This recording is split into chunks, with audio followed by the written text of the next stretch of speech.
Hey everyone, welcome back to the channel. In today's video, I'm going to show you how to fix automatic brightness increase for Instagram on iPhone. So let's get started.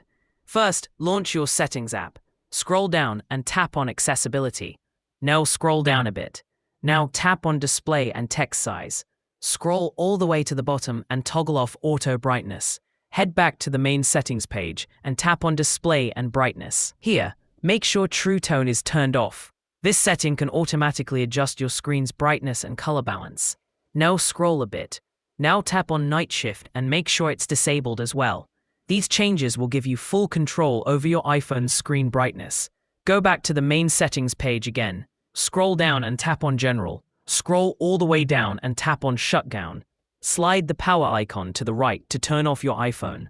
After a few seconds, turn your phone back on and check if the issue is resolved. If it is still not fixed, then lastly, check for software updates. If there's any update available for your device, make sure to install it. Updating to the latest version can often fix hidden bugs and glitches. Applying all these solutions should fix the automatic brightness issue on Instagram for your iPhone. If you found this video helpful, don't forget to like, share, and subscribe. Thank you for watching.